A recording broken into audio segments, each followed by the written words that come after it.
kabatang Lean on Me.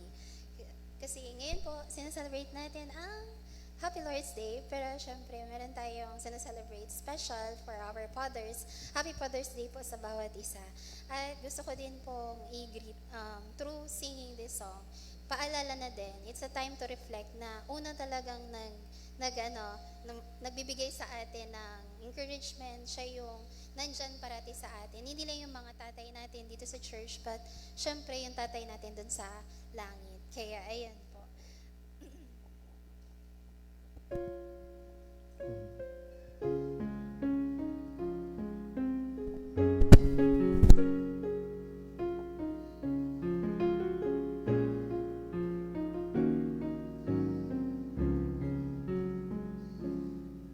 When no one cared about me, if I should live or die, and no one bothered asking, would I go alone and cry?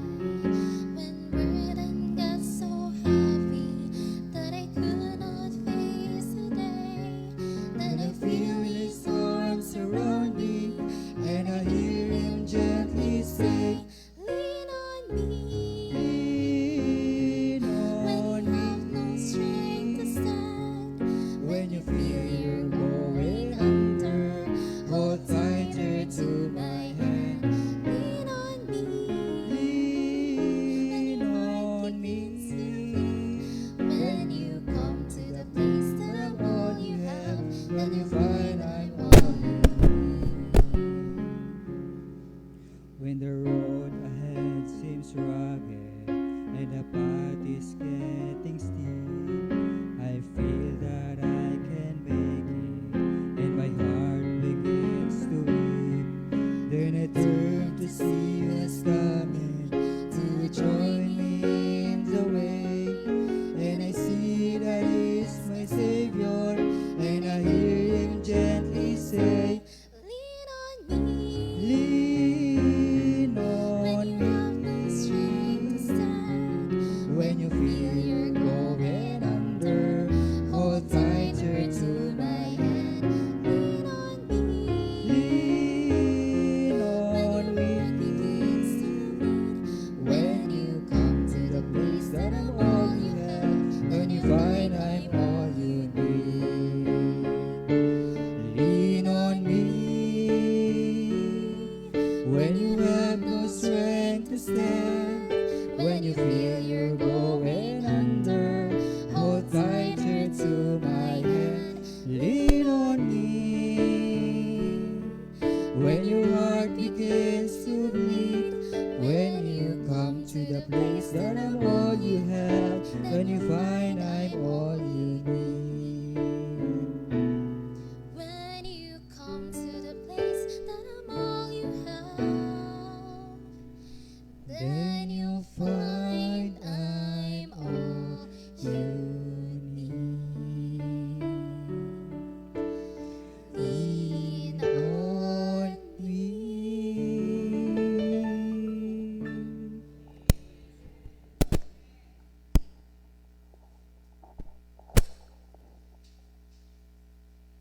Amen.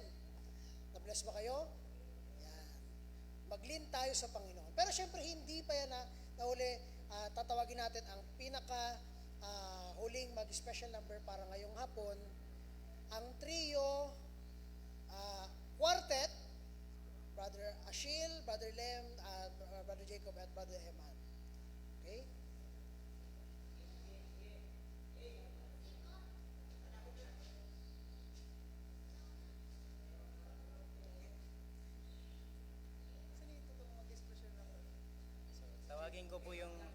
Tawagin ko po yung totoong mag-special. Para Jacob.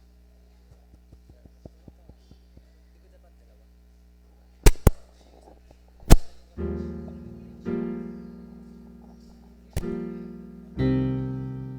Hindi dapat kagabi pag ganito. Sa'yo man.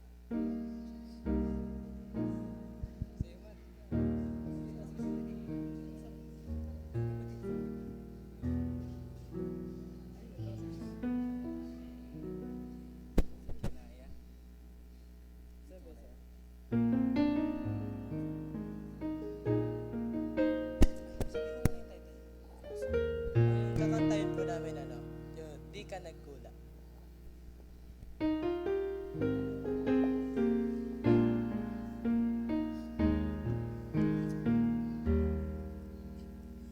Ang pag-asa ko, tanging ikaw ang buhay ko, Jesus. Kahit ako'y nangangamba, basta't ikaw ang kasama, panatag na. Ikaw lang ang sasambahin, mainit man ay mabilis, Jesus.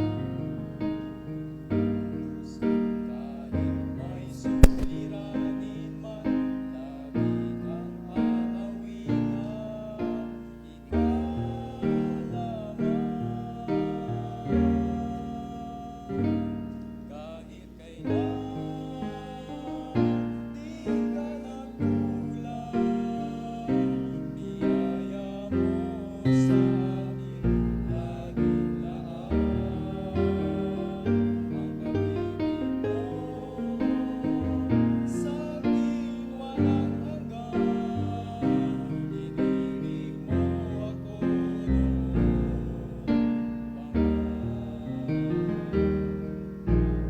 Ikaw lang ang sasambahin, paligid man ay madilim, Jesus. Kahit may suliranin man, labig ang aawitan, ikaw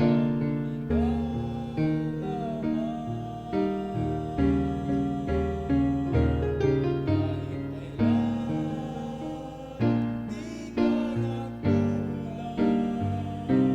biyaya mo sa akin laging laan. Ang pag-ibig mo sa'kin walang hanggan, inilig mo ako noon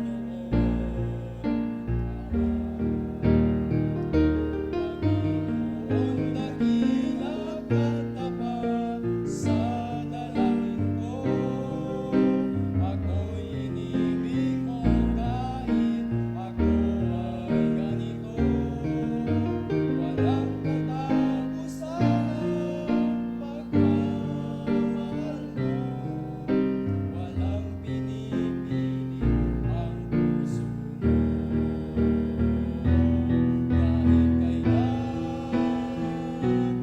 kailan, di ka nagkulang, biyaya mo sa akin laging laan. Ang pag-ibig mo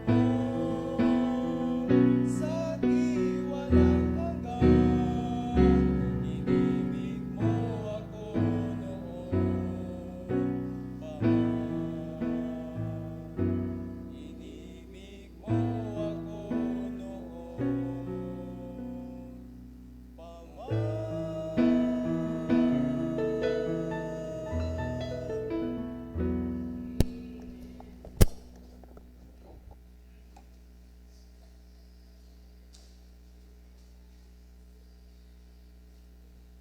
Okay, salamat young men.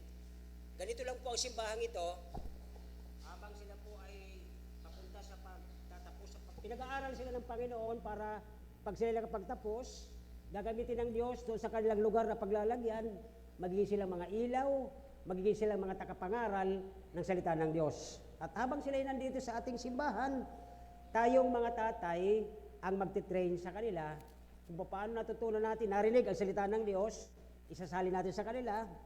Naalala ko nung ako po'y kabataan katulad nila, mahilig akong umayaw. Kasi nahihiya ako eh.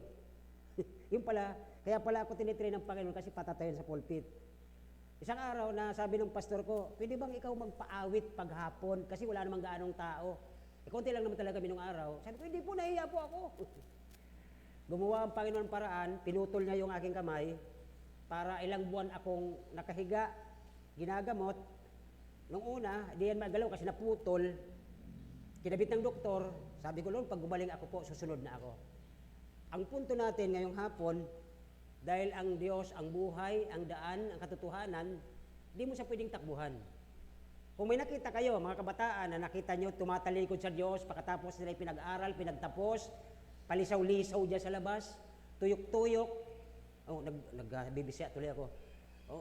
Kung ano-ano ginagawa, nilalayasan ang Panginoon, huwag niyong gayahin, papaluin yan isang araw, baka mamaya, isa sa dalawa, may tama siya, o mayroong baldado sa kanya. Hindi ako nananakot. Ganun po kasi ang anak ng Diyos. Pag anak ng Diyos na totoo, pinapalo.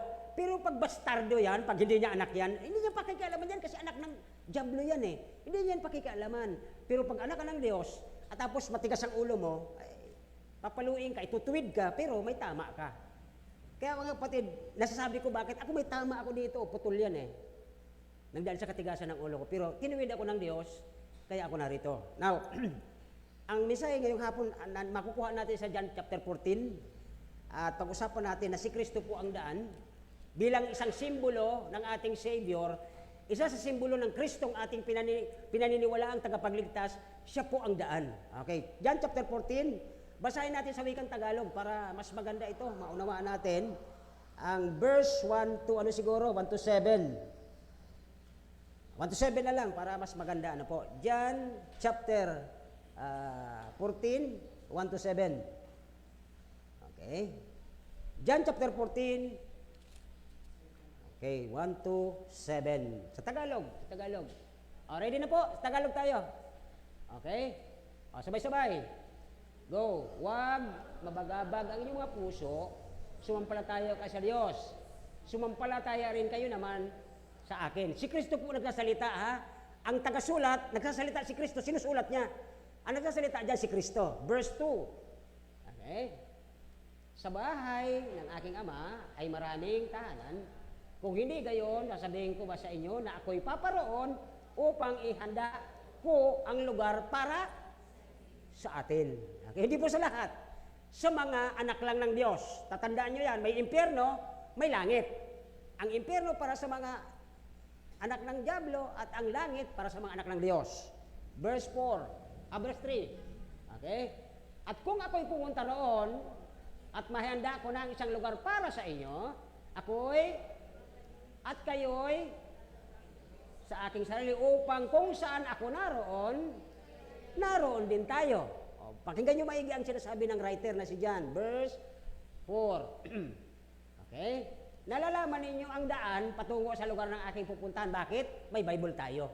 Okay? Yun ang nagsasabi sa atin. Nasa Bible, si Kristo ang daan. Verse 5. Sinabi sa kanya ni Tomas, okay, Panginoon, hindi namin alam kung saan ka pupunta. Paano namin malalaman ang daan? Disipulo niya ito, ha? Matagal sila magkasama. Pero wala itong si Tomas alam. Bakit kaya? Next verse 6. Ito po ang sagot ng Panginoon kay Tomas. Sinabi sa kanya ni Jesus, ako ang katotohanan, ang buhay. Sino man ay hindi makakarating sa Ama kung hindi sa pamamagitan ni Kristo. Hindi sa pag-anib sa baptis, hindi sa pagpabautismo, hindi sa pagpamember, kundi si Kristo ang daan. Verse 7 last. Last, verse 7. Kung ako'y kilala ninyo, tinan niyo po ay makikilala rin ninyo ang aking Ama. Totoo yan. Kung kilala mo si Jesus, kilala mo ang Father. Kasi si Jesus, inutusan ng Father, at ang Father nagpili sa atin, ipinagkatiwala tayo kay Kristo. Okay, sabi niya dyan, mula ngayon, siya ay inyong makikilala at siya ay inyong nakita.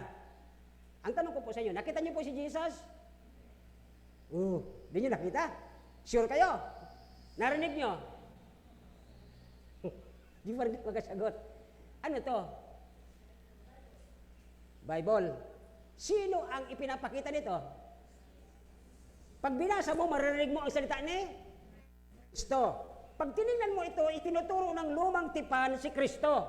At sabi ng bagong tipan, tinuturo ang nagdaang Kristo. Ang Biblia ay punong-puno ng buhay ni Kristo. Kaya kung si Kristo nasa puso mo, kilala mo ang Ama, papunta ka ng langit. Okay na po? Ang pag-uusapan natin ngayong hapon, ang daan, si Kristo. Tayo po'y manalangin, nagalang Diyos, salamat po. sa hapong ito. I-bless mo po ang anniversary doon sa Legacy, Panginoon, at ganoon din po, Panginoon, ang mga members doon ay lalong maging mapagpagamit sa inyo. Maging din po kami, Panginoon, dito habang kami naghihintay sa inyong pagbabalik. Ayon po sa aming binasa na kung makilala namin ang Kristong ito, makikilala namin ang Ama na nagplano ng kaligtasan namin, na nagsakripisyo ng kanyang anak para malinis ang buhay namin at kami ay maging anak niya, Panginoon. Salamat po sa biyaya at sakripisyo ni Kristo. Salamat sa kaligtasan. Salamat sa lugar na ito. Salamat sa mga kapatid na nandito, na patuloy kahit mainit, kahit may ulan, nandito sila para kami, Panginoon, nakakaalam, alam namin at kami naniniwala na ang sabi mo, susunduin mo kami pag nahihanda mo na ang lugar namin pupunta sa langit upang kung nasaan kayo, ay naroon din po kami. Salamat po, Panginoon, sa iyong biyaya ng kaligtasan, kahabagan, at higit sa lahat, ang biyaya ng aming kalinisan ay galing po sa iyong kamatayan. Naging kami malinis dahil sa kamatayan mo sa krus, at naging kahalili namin na dapat kami ipapako doon, pero ikaw ang nagsikripisyo na para kami ay mabuhay. Salamat po, Panginoon, sa biyaya ito sa pangalan ni Jesus. Amen. Thank you very much. Tayo po pwede na maupo. At itong mga kabataang ito, lalo na yung mga elementary pa, ay talagang pag ganito, antukin yan. Pero mas maganda, nandito pa rin sila sa tahanan ng Diyos. Okay? Pag-pray natin po yung mga kapatid natin na medyo inaatake ng kaaway, confused sila.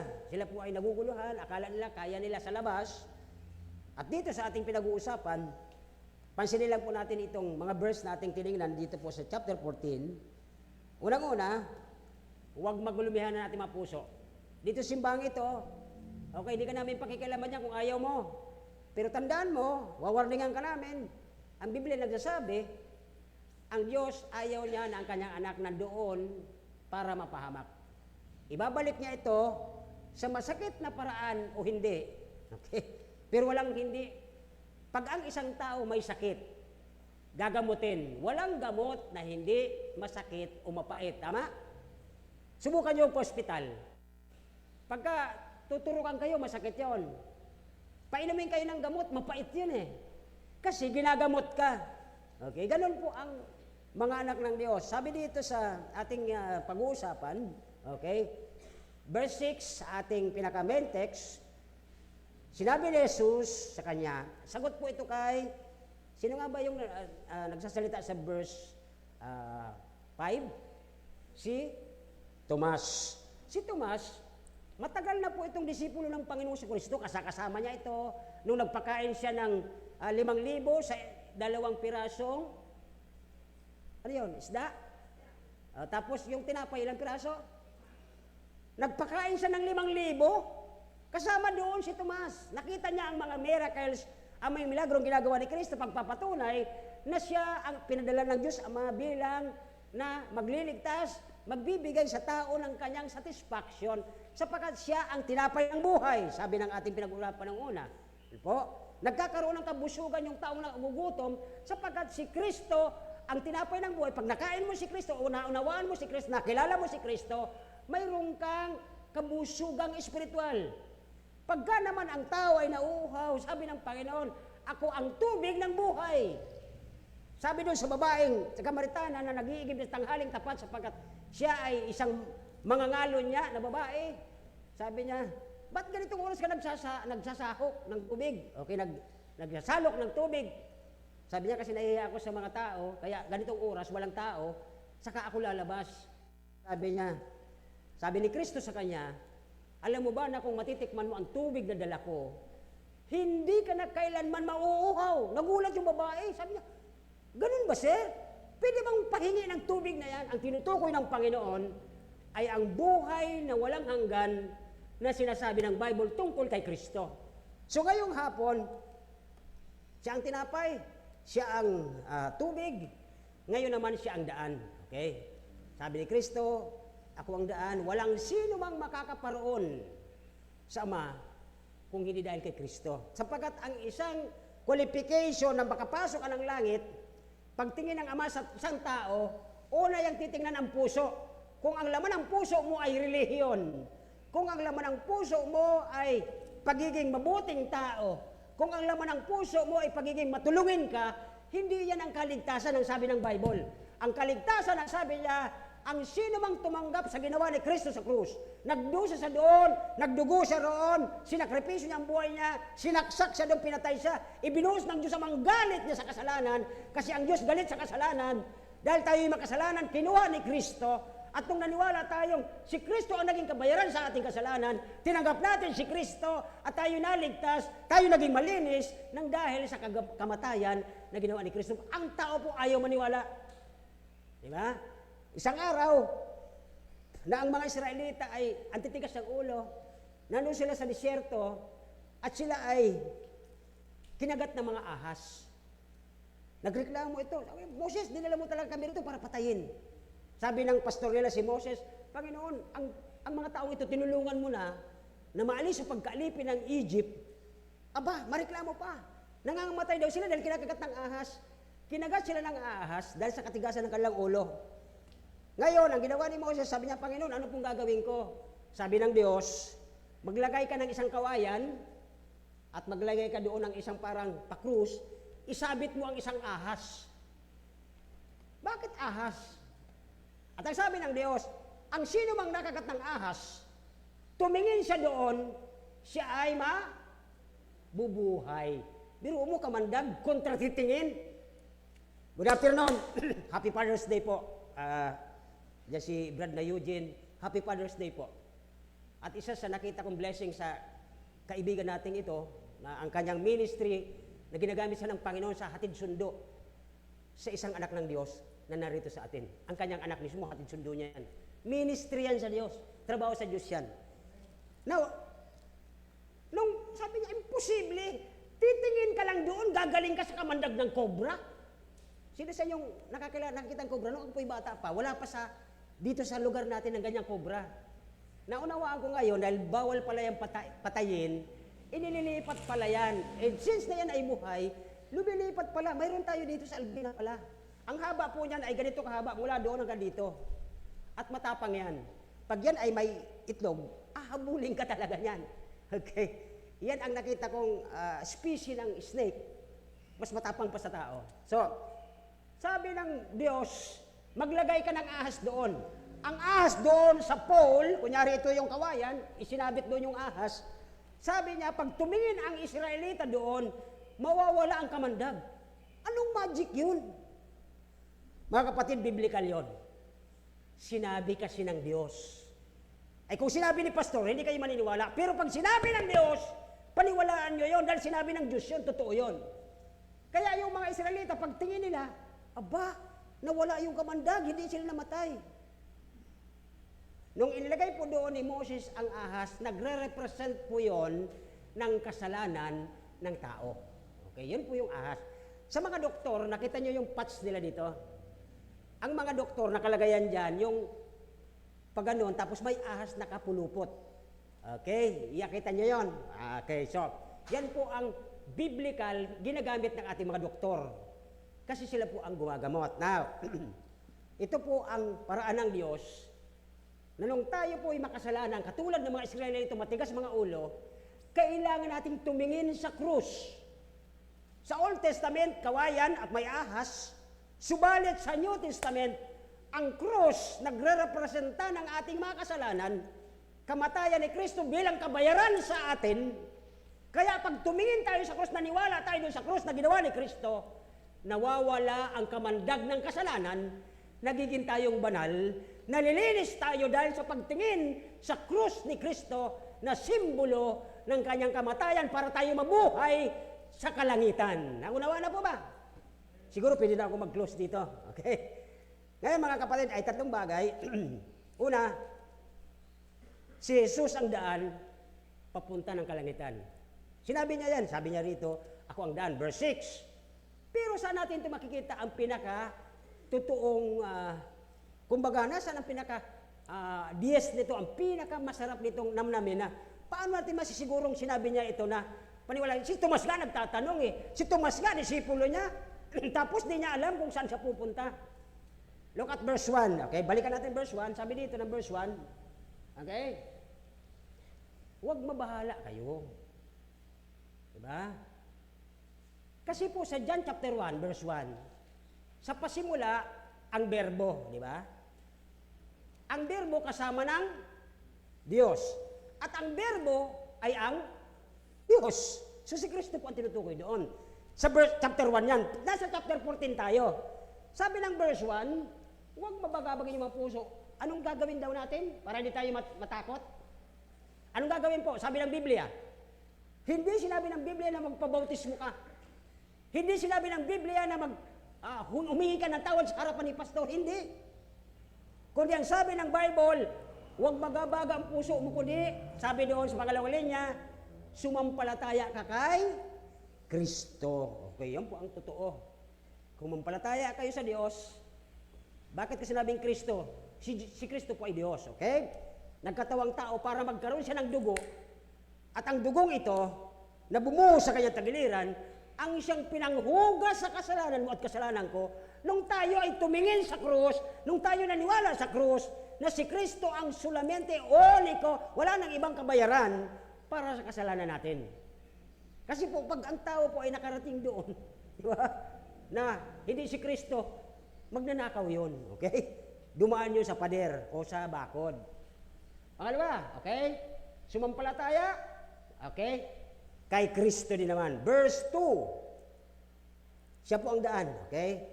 Papunta ng kalangitan. Okay? Sabi ng verse 2, sa bahay ng aking ama ay maraming tahanan.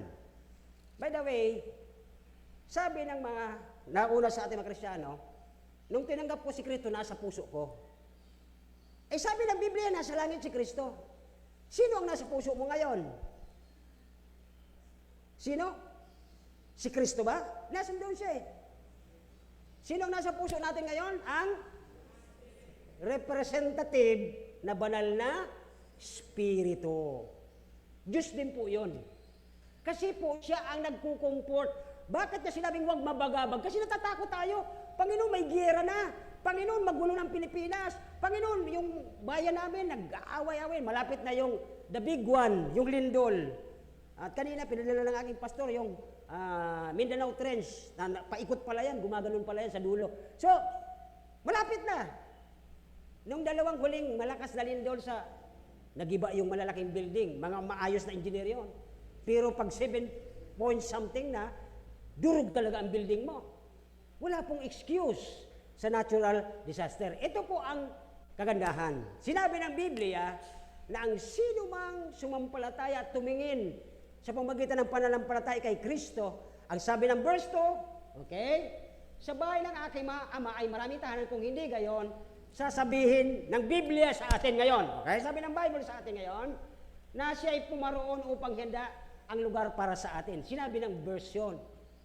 Verse 4, okay? O 3, verse 3. Okay, sabi ng verse 3, at kung, okay, sabi niya doon, and if I go, na pumunta ako ron at maihanda ko ang isang lugar. Sino sa inyo pamilyar sa kantang ano? Balay ko sa langit. Ay, Bisaya pala yun.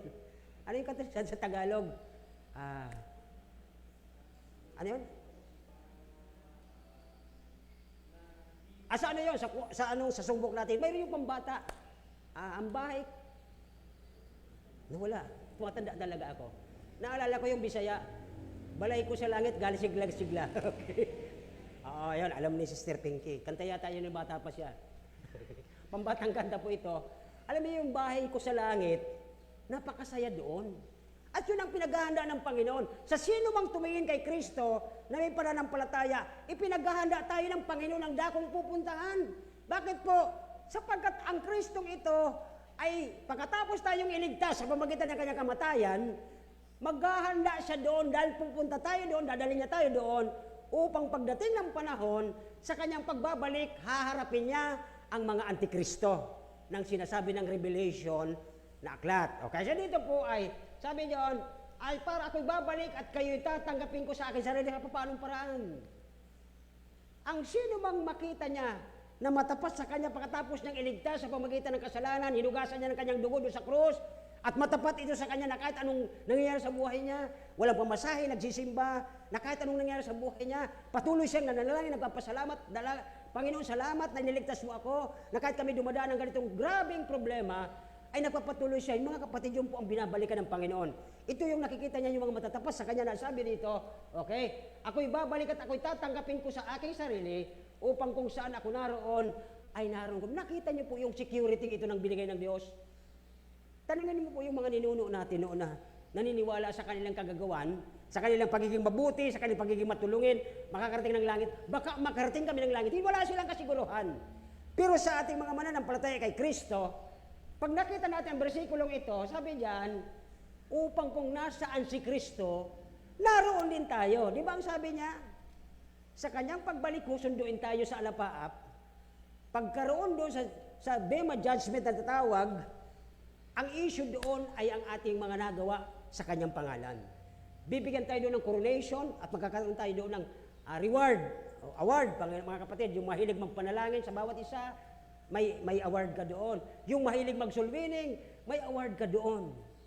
Pagkatapos po ng awarding na yan, ay babalik ang Panginoon sa second advent. Ano po? Una, sa ulap siya, susunduin tayo. Pagkatapos ng coronation na ito, pagbigay ng award, babalik ulit siya sa lupa kasama ang mga banal upang makipag-away o makipaglaban doon sa mga antikristo, yung mga hindi naniniwala kay Kristo. At ang dugo, sabi ng Biblia, ang dugo na dadalak sa panahong ito ay hanggang sa nguso ng kabayo. Gaano kataas ang kabayo? Parang ganito yata, hanggang dyan, di ba? Yan ang nguso ng kabayo. Halos 4 feet mahigit. Ibig sabihin, grabe talagang gira ito. Yun po ang tinutukoy dito na aalisin tayo upang sa pagbalik ni Kristo kung nasaan siya naroon kasama tayo at pagkatapos pa rin yan sa eternity ay makikita natin ang buhay natin kung nasaan kay Kristo. Ano po? So dito ay siya ang daan patungo sa paraiso sapagkat tayo po ay dati makasalanan, sabi ng Isaiah 64:6, pero sinabi ng Romans 3:10 na tayo ay mga walang naghahanap sa Diyos, walang mabuti, wala kahit isa. Pakilabas mo nga muna ang Roman 3:10. Sunod-sunod natin to. Ang ganda nito eh. Di ba? Dati tayo ganito. Dati tayo, na ako'y bata pa, ganito rin ako. Bago ako mag-high school, ganito rin ako noon. Tingnan niyo po ito ng verse 3:10. Gaya ng nasusulat sa Biblia, walang, ano daw? Matuwid, wala kahit isa. Wala, next verse, 11. Okay? Sabi ng verse 11, wala ni isang nakakaunawa. Di ba? Wala ni isang umahanap sa Diyos. Wala. Alukin mo magsimba. Sabi, magpipiknik kami, may swimming kami. Ano kayo, killjoy? Pagdating dyan, pagsisigaw-sigawan ka nung nagpipris dyan. Ganun po sila. Wala silang pakialam. Next verse. Okay? Ganyan tayo nung araw.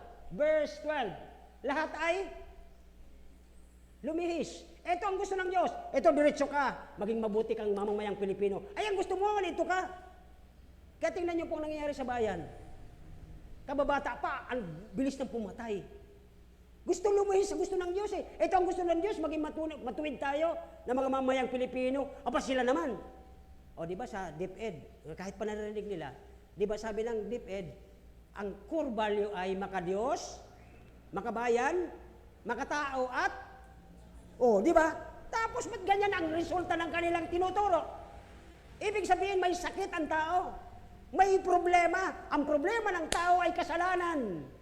Yan ay sakit na dapat gamutin. At ang solusyon dyan, ang gamot dyan, walang iba ang daan, si Kristo. Si Kristo ang solusyon sa kasalanan ng tao. Tama? So yan po ang mga binabanggit dyan. Kaya tingnan nyo po sa 13. 13, tingnan nyo po. Okay? Ang kanilang ano daw? Naalala tinuro ni David, ang parte ng katawan natin, kahit tayo mga Kristyano na, bawat parte ng ating katawan, under cover siya, o under sunod-sunuran siya, na bilang parang alipin ng kasalanan. Tingnan nyo po, basahin natin isa-isa. Okay, sabi diyan, ang kanilang lamunan na isang, diba? Pag nagsalita tayo, nakakapatay tayo. Alam mo ba, ikaw, bla bla bla bla bla. Nakakapatay tayo sa pagsasalita pa lang. Tapos magsalita ka doon sa kabila. Ano, kumusta ito siya? Ay, hindi yan, sama ng taong yan.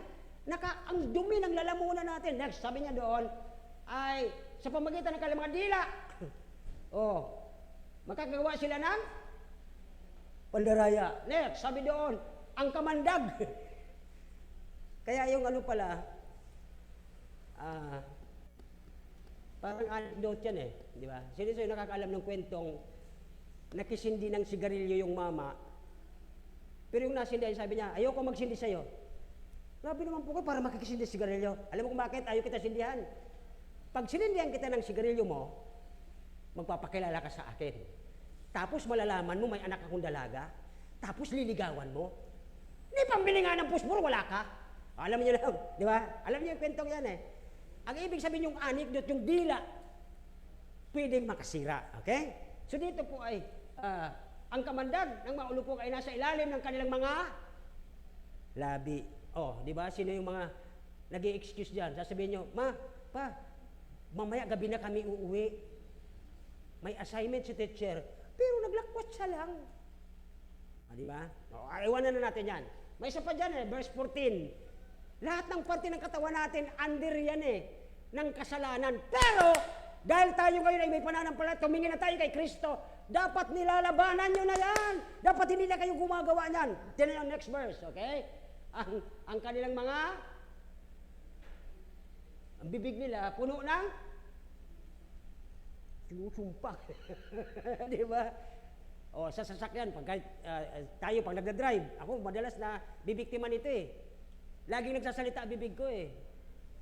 Sabi ko, hara-hara ka kasi dyan eh. Eh di ba minsan may nagdadrive kasi, akala mo na mamasyal sa Rizal Park. Pasag si cellphone pa. Nakakasturbo eh. Sasabihin ko, umalis ka na nga dyan, nakakasturbo. Ano ka sa gilid? Ay, may karapatan din siya sabihin, nagbabayad din ako ng tax, dito ako sa gitna, kahit mabagal ako. Di ba? Kaya lahat ng parte natin, ginagamit ng kaaway para magkasala tayo, di ba? O, tingnan niyo po ito. Ang kanilang mga bibig, puno ng panunumpa at kapaitan. Naninisi, madalas manisi. Parang si Eva at Adan eh. Next, sabi doon ng 15, meron pa ba? 15. Wala na? Wala na, okay. May 15 pa eh. Ang kanilang mga boys, makinig kayo boys. Ang kahinaan ng lalaki, tatlo lang. Babae, kapangyarihan at wifi daw. Pera. Hindi kasama ang wifi kasi ang wifi biglang napapalitan. Pag malakas ka sa pera, pag malakas ka sa posisyon, sigurado, boys, laglag ka, babae. Diba? Kaya, ingat po kayo. Tayo, wala na dyan. Inalis na tayo ni Kristo dahil naniwala na tumingin na tayo doon sa krus ni Kristo na wala na yung kamandag ng kasalanan dapat. Eh bakit hanggang ngayon, nandyan? Naunawaan na po ba natin? Kaya dito po, sabi ni Kristo sa ating balik tayo sa main text natin, sa John. Tingnan niyo po maigi po ito, okay? Sabi ng ating main text sa John, chapter 14, okay? Verse 4. Tingnan natin verse 4. Verse 4. Sabi ng verse 4, nalalaman ninyo ang daan. Oh, di ba? Putulin nyo. And whether I go, you know. Bakit sinabi ni Kristo mismo na kahit saan siya magpunta, alam natin? Paano mo nalaman? Nagbasa ka lang naman ng Bible, paano mo nalaman? Kasi nangako po ang Diyos. Kung kilala mo si Kristo bilang Diyos mo, naniniwala ka na kaya niyang gumawa mula sa imposible ng posible. Tama? Kaya ng Diyos yun eh. Kaninang umaga sa lesson natin kay Isaac, sunod-sunuran si Abraham. Sabi ng Diyos, sige, patayin mo anak mo, ihandog mo sa akin. Sumusunod siya dahil alam niya, kilala ang Diyos niya, na ang Diyos na ito ay walang imposible. Alam niya ang pangangailangan natin, alam niya ang mga kulang natin, alam niya kung paano solusyonan ang ating mga problema. Ito po ang sinasabi ng Bible. Kaya sabi po dito sa ating text na ito, sa ating pinag-aaralan, na siya ang daan patungo sa paraiso. Pangalawa, para di tayo magtagal, siya ang daan at paraan para ang panalangin ninyo ay makarating sa langit. Kasi ganito po yan. Kapag tayo nananalangin, ay Panginoon, mahabag po kayo sa pangalan ni Kristo Jesus. Bakit hindi sinabing sa pangalan ng Diyos Ama, hindi. Lahat ng ating kahilingan, John 14:14, pakilabas mo daw kung tama ako. Okay, sabi doon sa John 14:14, sa text pa rin natin, okay, sabi doon, kayo yung anuman sa pangalan nino po? Ni Holy Spirit? Ni God the Father? Kaninong pangalan yan? Kaninong pangalan yan? Pangalan sa pangalan ko. John 15, if you abide in me, and my words abide in you, you shall ask what you will, and it shall be Amen. Pero pagdating sa 15 verse 6, you can't do anything without Jesus. Kahit mapera ka, kahit matalino ka, pagkalabas mo yung verse 6 kung tama ako. Verse 6 ng 15. Okay, pagkalabas mo. Okay, sabi doon. Okay? Bakit? Mali ah. 7 ba? O 5? 5 yata. Tingnan niyo sa Bible. Ako na nga. Ayan, tama, verse 5, sorry, verse 5. Tingnan niyo mo, last, verse 5, sabi ito, for without Jesus, di ba? Sapagkat kung kayo'y iwalay, are you listening? Boys, girls, makinig kayo, mga high school. Kung wala kayo kay Kristo, kahit ang tatay mo at nanay mo ay kay Kristo, pero wala ka, tandaan mo, impyerno ka. Hindi ako nananakot. Kung bakit ako ay nakakilala sa Kanya ng maagang panahon. First year high school ako nung makilala ko ang Panginoon. Imposible. Sabi ng verse 6, tingnan niyo po, okay? Pag-aralan niyo ito kahit sa bahay niyo, wag puro kayo cellphone.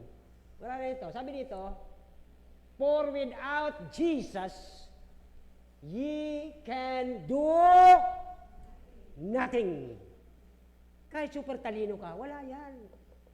Kasi wala si Kristo sa puso mo eh. Yun po ang magandang dito, pag-usapan. Because anumang kahilingan mo, papunta sa Diyos Ama, si Kristo ang arbiter, si Kristo ang abogado. Lagi tayo nagkakasala everyday. Nagsulat siya sa 1 John 1:9 na kung ikukumpisan natin kay Kristo ang ating mga kasalanan, siya ay tapat magpatawad. He is faithful. Now, nakasala ka, Lord, di ko po yung gusto. Nahihiya po ako sa Panginoon. Patawarin niyo po, yun po ang Diyos natutuwa. Kaya dito, pagdating dito sa verse na ito, okay, na tayo po ay hindi nagiging, kung magalawa na tayong silbi dahil po sa wala tayo kay Kristo, sabi niya sa pangalawa, Jesus is the way through prayer. Tayo ipapakinggan ng Diyos nang dahil po kay Kristo. Hindi sa ano pa man. Kaya pag nananalangin tayo sa pangalan ni Jesus, Amen. Hindi sa pangalan ng kung ano. Okay, kaya dito po ay sa Old Testament, ang pinaka-istorya nito, di ba nung si Kristo po ay namatay, di ba? Nagkaroon ng lindol. At yung doon sa templo, tapos ito may harang diyan ng kurtinang makapal, sapagkat nandoon ang Holy of Holies. May mga priest dito, pero may high priest sa loob. At doon ay hindi ka pwedeng pumasok galing dito papunta ron dahil papatayin ka ng kapangyarihan ng Diyos. Ang nakakapasok lamang doon ay ang high priest. Kaya yung high priest may kalimbang, may bell.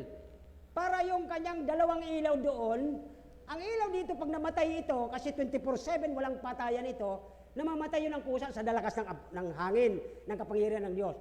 Pero hindi ka pwedeng magkuha ng pusporo para sindihan mo, papatayin ka ng Diyos. Hindi ka pwedeng magkiskis nung, sino sa inyo nung scouting, ang pinapagamit sa atin nung araw yung dalawang batong maputi, kinikiskis para magkaapoy, di ba? Bawal yun sa Old Testament. Hindi ka pwedeng magkiskis sa pamamagitan ng produkto ng lupa para i-apoy doon sa dalawang apoy na nasa templo, sa Holy of Holies. Kaya pagka nagsindi sila na nagkamali ang high priest, hindi na tumutunog yung bell. Ang gagawin ng mga priest sa labas, yung lubid na mahaba papunta doon, hinihila lang nila, bawal silang pumasok. Yan po ang ibig sabihin na pag tayo nagpipray, na tayo makasalanan, hindi pwedeng pumasok ito sa kalangitan. Matthew 7:21, laging alala ko sa inyo, hindi lahat nananalangin kagurangan, verse Matthew 7:21. Basahin natin. Sabay-sabay. Hindi lahat. Panginoon ay kundi ang gumaganap sa kalooban ng aking Ama. Kapatid, not unless na ang Diyos mayroong connection ka sa Kanya, hindi ka talaga kahit anong gawin mo. Hindi ka makakapasok doon o hindi makakarating ang panalangin mo man lang doon. Bakit po? Sapagkat dito, pinapakita na ang Kristong ito ang siyang daan patungo sa prayer.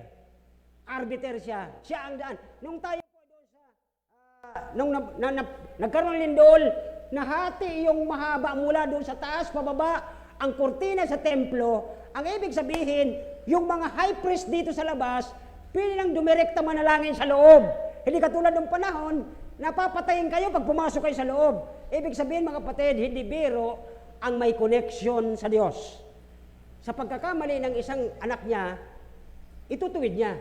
Pero pag hindi ito talaga nagtinaw, kahit kinukurik ng Diyos, ang sabi ng Corinthian yata yun, hindi ako nakakamali, kesa magkasala ka, pauuwiin ka ng Diyos. Maraming hindi naniniwala dyan, pero sa paningin ko, tama yun eh.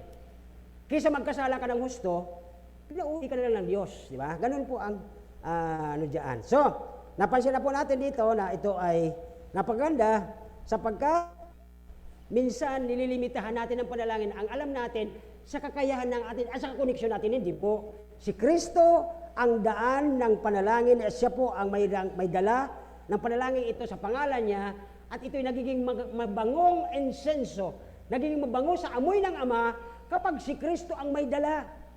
Paano si Kristo ang dala? Kasi si Kristo nasa buhay natin. Sa pamamagitan ng banal na Espiritu na kanyang representative dahil nandun siya sa langit, kapag tayo nagpipray, ang Holy Spirit sinasabi kay Jesus at si Jesus nagsabi sa Ama na ito ang panalangin ng aking nilinis, ng aking binayaran sa krus, ng aking ginawang banal at naging tayong mga santo sa pamamagitan ng kamatayan ni Kristo sa krus, hindi sa ating mga gawa. Kaya ito po ang problema. Di ba kanina, nabanggit ko kanina, naalala ko sa inyo yung prodigal, di ba? Yung 4 na W, 5 W na alala nyo? Mahilig siya mag-wine, parang gumud-gumud. Ako naman ang asawa niya, pag wala ako, tingnan natin. Di ba? Hindi niya alam. Sabi niya, akin na. Ako yan, ako. Whining, okay? Naging, siya kanina. Hanggang sa dumating yung pang 4 na W, nag-once na lang siya. Wala na siya magawa. Kaya mga kapatid, kahit anong gawin natin, kung ang Panginoon wala na sa atin, lahat ng mo, sisiguraduhin ko sa inyo, hindi ako nanguhula, hindi ako nananakot, ilalagay sa Bible yan para matutunan nating mga anak ng Diyos. Walang anak ng Diyos na nanalo, are you listening? Walang anak ng Diyos na nanalo sa pagre-rebelde sa kanyang ama. Wala pa. Kasi sa bayan natin, sa lupa natin, walang rebelde na nanalo. Wala. Okay. Sinabi yan ng Romans eh. Kung ang Diyos sa atin, kahit anong gawin nila, walang magagawa. So dito, ay sabi ng pangalawang ating tinitingnan dito, kapag tayo nanalangin para sa mga emergency bagay, nakikinig ang Diyos. Okay? At mga kapatid, ako'y natutunan sa lugar na ito, huwag nating habulin yung mga umaayaw kay Kristo.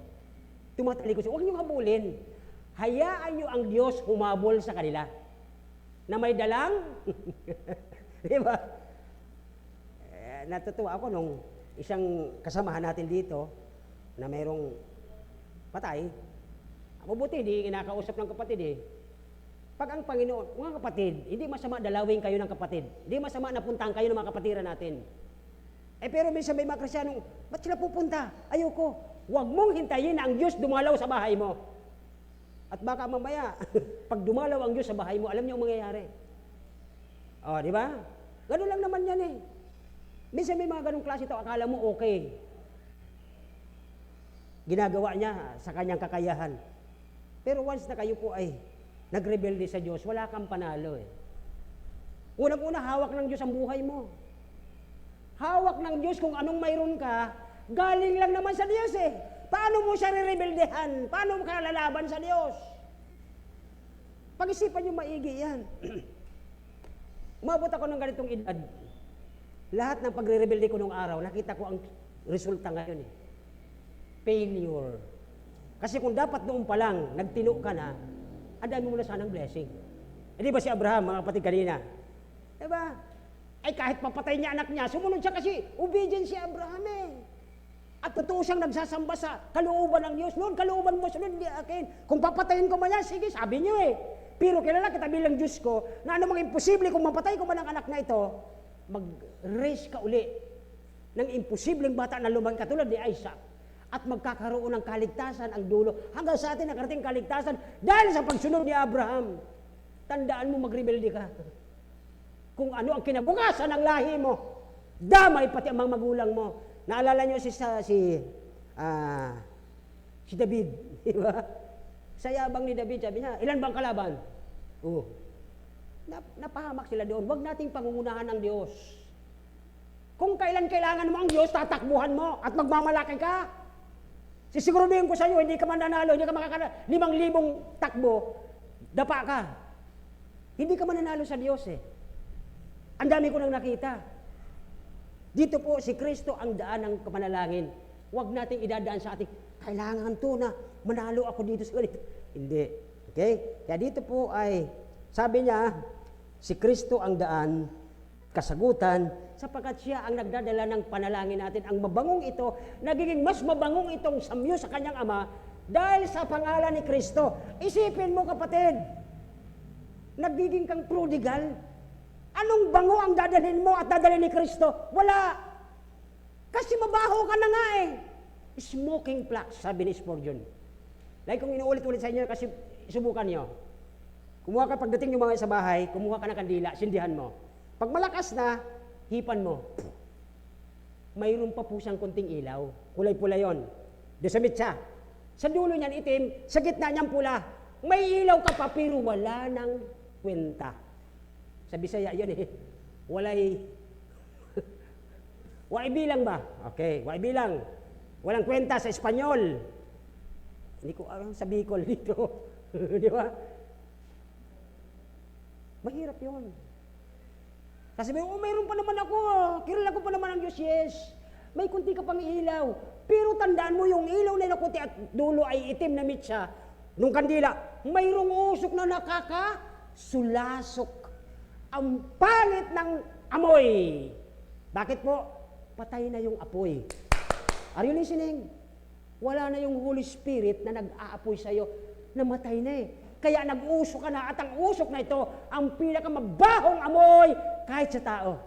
The same example na ginawa ng Bible, kapag kamalayo na ang puso mo sa Diyos, para kang kandilang inipan, may kunting ilaw na pula sa mitsa, may itim sa dulo, at ang usok nito nakakasulasok na. Pero sa mata ng magulang mo, mata ng kapatid mo, okay pa. Hindi na po sa mata ng Diyos. Harinawa, hindi ako nananakot, hindi ako nagbabanta. But the Bible says, wala pang tumalikod, nagrebelde sa Diyos, na nanalo. Talunan yan eh. Once sabi kunin ko na nga lang yung kanina. Hirapan ako eh. Saan ba yung basis ko kanina? Nandito lang yan, kasi kanina pa lang eh. Okay. Yung prodigal, limang W, di ba? Sabi ko sa inyo kanina. Una, ang kanyang whiner. Siging pabulong-bulong. Akin naman yan eh. Kaysa patay ka na, di mo na mabigay sa akin na. Akin yung pera niyan. Akin na, ako ang masusunod. Kung gusto ko. At matured na ako. May trabaho na ako. Huwag mo na akong pakialaman pa. Sige na pa, huwag mo na akong pakialaman. Whiner. Mahilig magpara bulong-bulong, magpara gumud-gumud. Pangalawang W. Wanderer. Pagtalikod niya sa tatay niya, kuha yung pera, takbo siya. Waldas dito, waldas doon. Kumbaga mahilig siya sa, tawag nito, exciting trip. Exciting na mga tao. Nakipagpipellowship sa mga spiritual. Mali. Nakipagpipellowship sa mga hindi spiritual. Kasi bakit? Tumalikod na siya sa kanyang amang spiritual eh. Gusto niya makipag-fellowship sa mga taong wala pang katinuan ang buhay spiritual. Are you with me? Pangalawang W pa lang yun, pangatlong W ng prodigal, sabi ko kanina sa inyo, iulitin ko lang, Sabi niya, nung hawak niya na, pinto yung mga kaibigan niya mayayaman, kain dito, kain doon, waldas dito, waldas doon. Ang tawag sa kanya ay naging waster. Waster of time, waster of kanyang ministry, sinayang niya. Biruin mo, may ministry sa tatay niya eh. Siya nagmamando doon sa mga cook. Sinayang niya yung kanyang ministry. Yung mga tao niya doon, tuwang-tuwa sa kanya, yan dyan si Boss, yung anak ni Boss. Siguro yan ang papalit kay Boss. Kasi ang bait din yan eh. Sinayang mo yun. Bakit?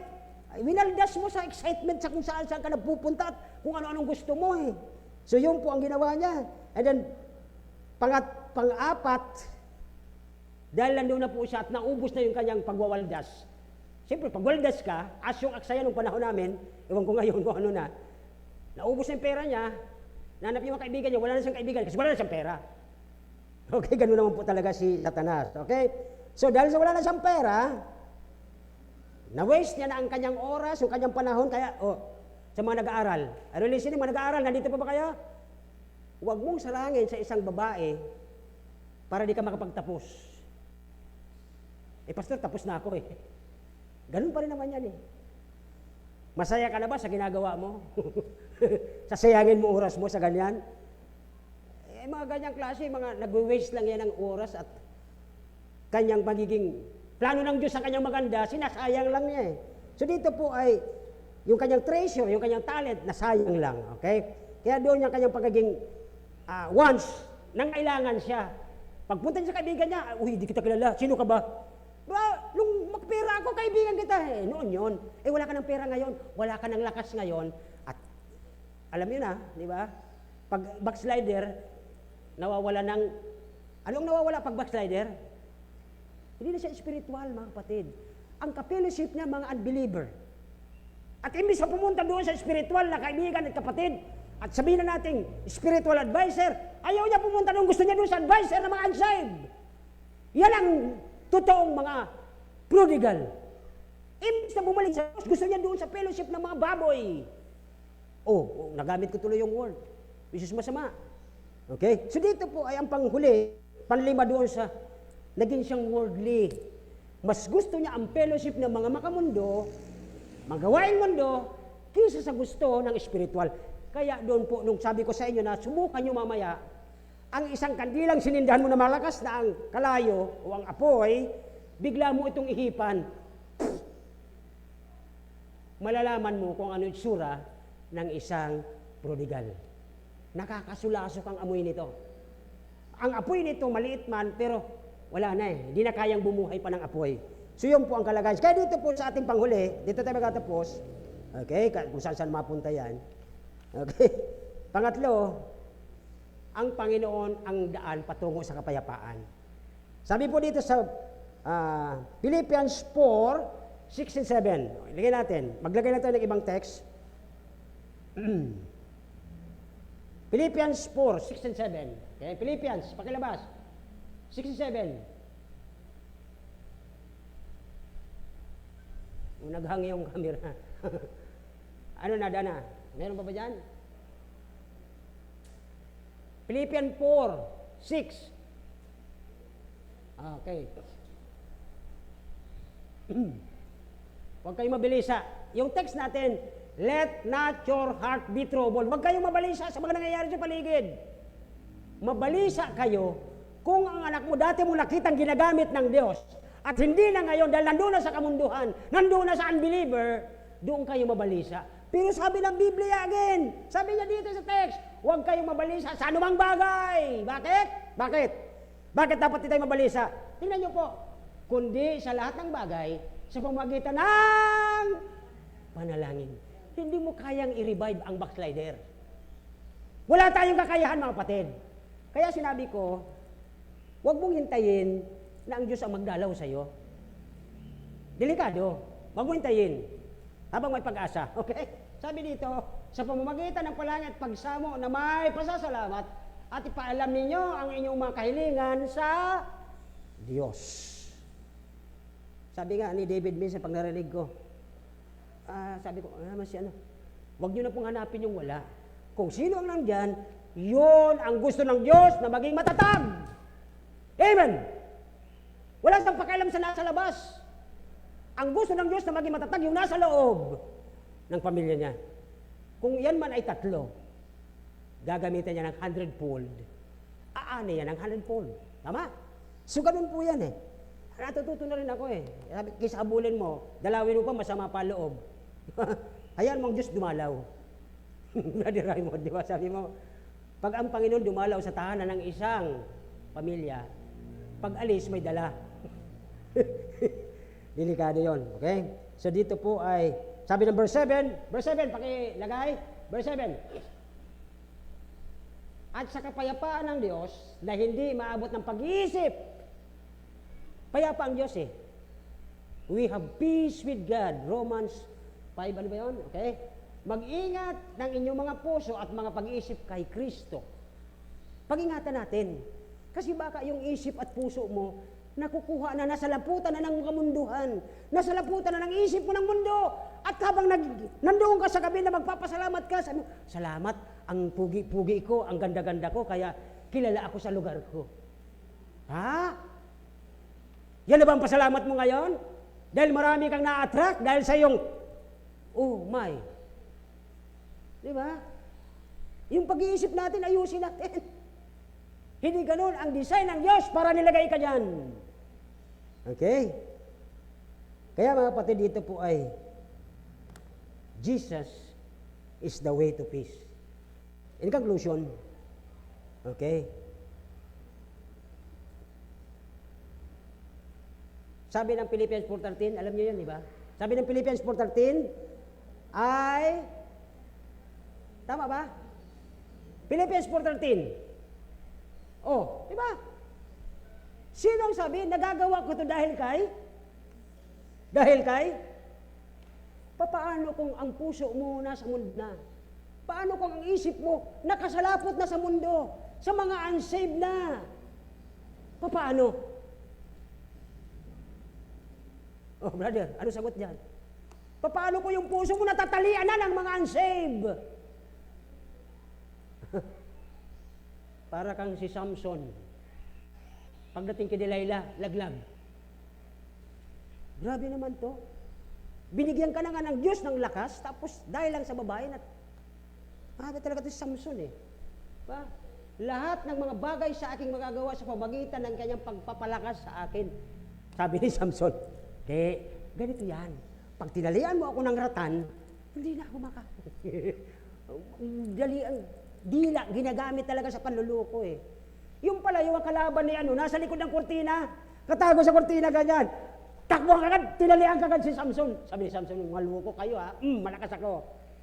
Yung kayabangan niya, are you listening? Yung kayabangan ni Samson, eto. Sabi niya, walang tatalo sa akin. Nagbigay siya ng riddle. Bumigay siya dahil sa babae. Oh, kahit anong lakas mo, Brad, dilala lang kapatapat mo. Sabi niya, ikaw naman, tagal-tagalan nating tayo. Hindi mo talaga sinasabi sa akin. Ano ba naman yung magkasama na tayo lagi? Tayo lagi nag-uusap. Saan man tayo pumunta? Apa sa akin sinasabi kung anong dahilan ba't malakas ka? O sige na nga. Ito naman. Kung di lang kita mahal eh. O sige na, ito yung, kaya talian mo ako, putulan mo ako ng buhok. Nandoon pala ulit sa likod ng pinto. Sabi nung marinig, yung buhok mo tala, eto! Putol. Ay sabi ni Samson, buti nga sa'yo. Kayabangan mo. Kala mo habang buhay, ganyan ka? Uy, nagugulat kayo. Ibigay ko lang ng emphasis kasi mga young people, makinig kayo. Si Samson ang pinakamalakas sa Biblia. Nagdahil sa babae, natalo siya sa kanyang spiritual, natalo ng mga unsaved. Baka under ka na ng mga unsaved na ito. Isang araw, sorry kung luluha kami, wala na kami magagawa. Marami pong paraan ngayon. Sumipol ka lang, papahuli ko yung ibon ko dyan eh. Mahilig mo, si Lola pa naman target. Naghuhugas si Lola, naglalabas, sabi ng ibon, lugo ito pahuhuli ko yan. Ito mga kapatid, ang tandaan natin, Jesus is the way to power. Siya ang parang para malakas ka. Si Samson, mga kapatid, nung last time, sabi niya, Lord, naipahama ko po ang pangalan mo, nasira ko ang espiritual ko dahil sa aking pagiging gahaman sa aking lakas. Dahil piling ko ako lang ang pinaka sa lugar na ito. Marami siyang marami siyang tagapalakpak. Sabi niya, pinaglaruan na siya ng kaaway. Tinusok, dinukot, nilabas yung mata niya, ginawa siyang pang-ikot sa panggiling ng tubo, pinagtatawanan siya ng kaaway. Kita niyo yan? Nang dahil sa ginawa mo, pinagtatawanan ng Diyos. Isang isipin niyo, men, pag-pray natin ang bawat isang mga kalalakihan. Pag kayo po napicturan sa isang batang babae, minor, unbelievable yan. Pag nagsalita yan ng sa iyo, yung pang siraan ang pangalan ng Panginoon, wala tayong laban dyan eh. May mga batas dyan. Iwas kayo sa mga batang ito, sapagkat ang kapangyarihan ng Diyos, malakas ka. Walang sino mang against sa atin, pero dahil ikaw, katulad ni Samson, ipinahamak mo ang sarili mo doon. Di namin kasalanan yan, kasalanan nyo yan. Okay? Kaya dito po ay, kaya natin ito sa lakas ng Panginoon. Papaano? Kapag kayo ay laging nasa Panginoon, Lord, tulungan mo ako na every time tinutukso ako ng mga unbeliever na ito, ng mga unsaved na ito, ng mga hindi spiritual na ito, ang kalakasan ko, sabi ng Philippians 4, ay lahat ng bagay ay aking magagawa sa pamamagitan ni Kristo, hindi sa pamamagitan ko. Wala kang laban kahit Samson ka pa. Wala. Last, Galatians 2:20. Ito na po yung magandang conclusion. Tapos na ako dito. Galatians 2:20, pakalabas. Isa-isa natin. Galatians 2:20. Ano sabi sa unang linya? Ako'y pinakong kasama ni? Kung totoong naniniwala ka na kay Kristo, ipinako ka na sa krus! Hindi na dapat yung mga ng pling-pling ng puso mo, nakala mo.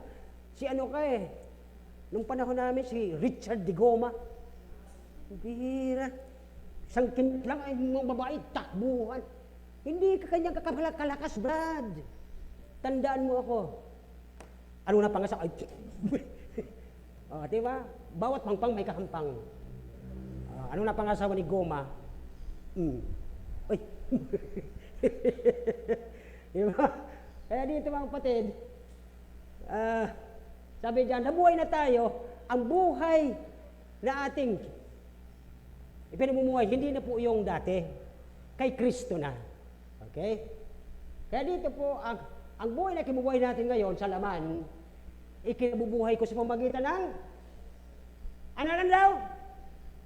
Tanungin ko kayo, pananampalataya ba yung ginagawa ng isang prodigal? Hello? Pananampalataya ba yung ginagawa ng prodigal? Tinalikuran niya ang Diyos at ginusto niya ang mundo? Hindi yung pananampalataya. Ba? Ang kinabubuhay ko sa pamagitan ng pamamanampalataya sa anak ng Diyos na sa akin ay nagmahal at nagbigay ng kanyang sarili sa akin. Si Kristo ang daan. Si Kristo ang lakas, ang power, at apat po ito, di ba? Siya ang daan sa kapayapaan. Yan yung ating outline. Okay? Isa-isa natin ulit. Jesus is the way to heaven. Jesus is the way to good through prayer, to God to prayer. And number 3, Jesus is the way to peace. And Jesus is the way to power. Kalakasan natin si Kristo. Kahit anong temptation, kahit anong ginagawa ng mga tao dyan, si Kristo ang lakas natin. Huwag kang padadala doon. Wala kang panalo. Okay po? Nakuha niyo po yung 4 things. Jesus is the way to heaven. Jesus is the way through prayer. Jesus is the way to peace o kapayapaan.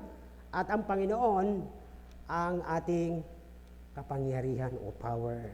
Tayo po yung magsitayo at tayo manalangin. Tangilang Diyos, salamat po sa hapong ito, salamat sa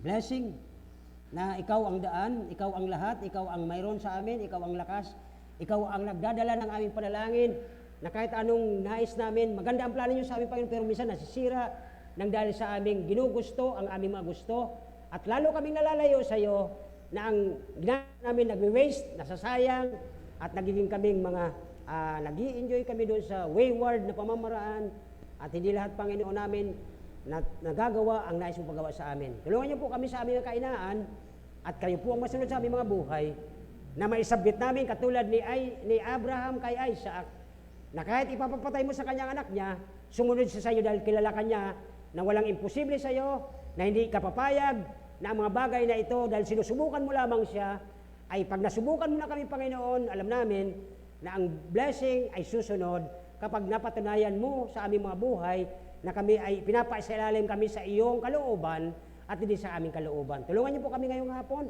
Kayo po masunod sa aming mga buhay. I-revive niyo po ang bawat isa. Bigyan niyo po kami ng kalakasan sa banal na Espiritu. At lahat po kami, Panginoon, ngayong hapon habang po kami ay nalangin. Habang po tayo nakayuko, nakapikit, nais niyo po bang humingi ng tulong sa Panginoon at tagtawad sa aming nagagawa? Panginoon, tulungan niyo po ang bawat isa sa amin ngayon. Nakita niyo po ang kanilang mga puso. Ano man ang kanilang mga nagagawa na hindi alinsunod sa kalooban mo, kundi nagiging kontra sa iyong plano sa buhay ng bawat isa sa amin. Tulungan niyo kami, Panginoon, na huwag kami mapahamak, na mawala kami sa buhay mo, sapagkat kung wala ka sa buhay namin, wala kami magagawa. Salamat po sa gabi ito, Panginoon, at hapong ito na nakita mo ang pagpapakumbaba ng bawat isa. Tulungan mo kami, Panginoon, na makita namin ang aming mga sarili, katulad ni David. Search me, O God, know my heart, try me. Na kung mayroon pa man, Panginoon, natitira, kasamaan sa aming mga puso, pakalinisin po kami ng iyong kapangyarihan at iyong habag at awa. Hiling namin po lahat ito sa pangalan ni Jesus. Amen. Amen.